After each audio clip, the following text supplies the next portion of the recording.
fait est que nos amendements passent. Oui. Merci d'abord pour cette invitation. Sur la question de l'anonymisation.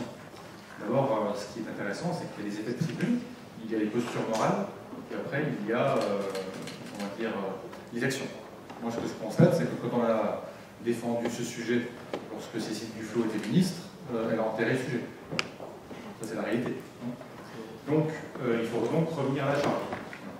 Peut-être que maintenant, elle sera signataire de côté en tant que parlementaire, on pourra éviter d'ailleurs à le faire.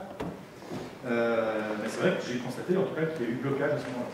Donc il faut revenir à la charge, il faut pouvoir déposer un amendement, mais pour déposer un amendement, c'est de le déposer, on peut le faire tout seul, bien évidemment, on a ce pouvoir, encore faut-il qu'il y ait du soutien aussi d'autres parlementaires. Donc on a peu de temps pour le faire, le texte on connaît bien, puisque vous avez déjà été défendu, mais après il faudra trouver des points d'appui pour pouvoir à la fois le porter, le défendre, et en même temps le faire adopter. Parce que c'est une question importante et qu'effectivement, elle peut contribuer à lutter contre les injustices et les inégalités en la matière. Après, c'est nécessaire, mais ce n'est pas suffisant. Parce qu'il ne faudra pas laisser penser que si on arrive à faire adopter l'anonymisation, il n'y aurait plus de problème et qu'on arriverait ainsi, par un système mécanique, à effacer toute injustice. D'ailleurs, moi je suis plutôt sceptique, mais j'entends les expérimentations. D'ailleurs, il faut défendre les expérimentations sur les territoires pour pouvoir évaluer, c'est important. Comme on fait avec ATD Carbone sur la loi d'expérimentation contre le chômage longue durée, pas dans le logement aussi, avec des objectifs qui soient évaluables. Mais sur les cotations, je suis assez sceptique, parce qu'en fin de compte, moi je refuse qu'on arrive à une gouvernance par les nombres, en fin de compte l'humain serait effacé, où les algorithmes ou les données chiffrées remplaceraient en quelque sorte aussi parfois l'analyse de travailleurs sociaux, de médiateurs, d'éducateurs qui sont sur le terrain, dans les centres-villes comme dans les quartiers populaires, et qui peuvent apporter aussi un regard sur la situation de famille confrontée à l'exclusion et à la précarité.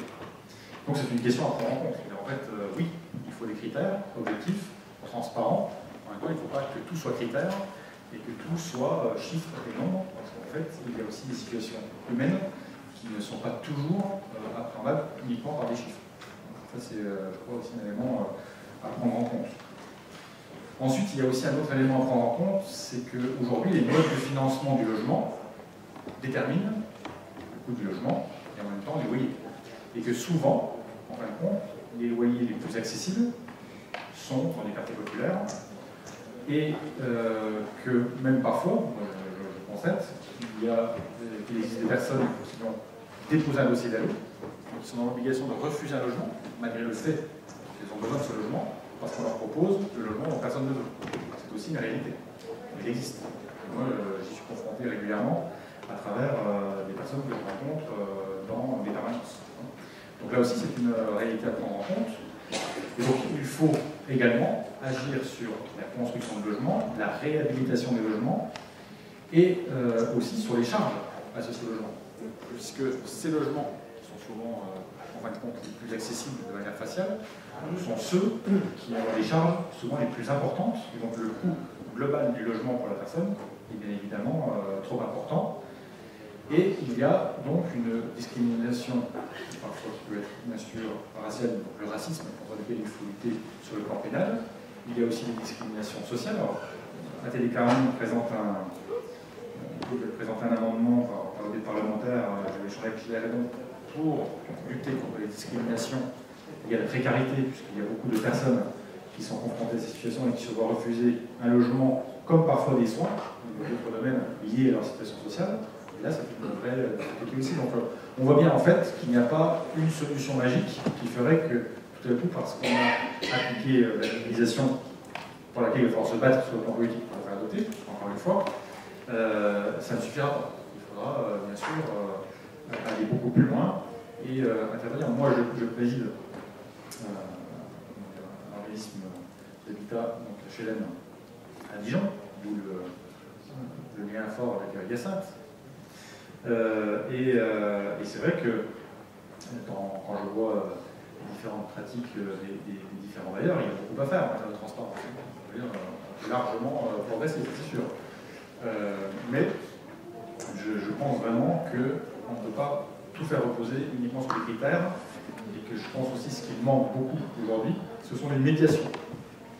C'est un accompagnement, la médiation, le lien avec les travailleurs sociaux dont les postes sont de plus en plus supprimés sur le terrain, qui sont en capacité aussi d'accompagner les personnes en grande difficulté vers le logement. Et ça, il ne faut pas l'oublier non plus. Donc, parce qu'on aura un mécanisme idéal, anonymisation, cotation, chiffres, etc., que tout ce qui est évolué en meilleur des mondes.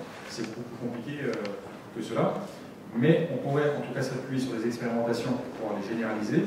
Et peut-être d'ailleurs, pourquoi pas, imaginer le financement d'expérimentations territoriales dans tout le territoire pour pouvoir tester les bonnes idées et faire en sorte, après par une évaluation scientifique et l'appui des chercheurs, de pouvoir ensuite les généraliser si elles fonctionnent bien. Donc, combat parlementaire à mener rapidement, et puis au-delà, comme je l'ai dit, d'autres sujets à traiter qui sont aussi complexes que la question de l'anonymisation. Et j'espère que les bailleurs aussi évolueront en la matière et soutiendront cette démarche, parce que jusqu'à présent, il y a quand même plutôt des oppositions au fait de pouvoir généraliser l'anonymisation. Merci Laurent.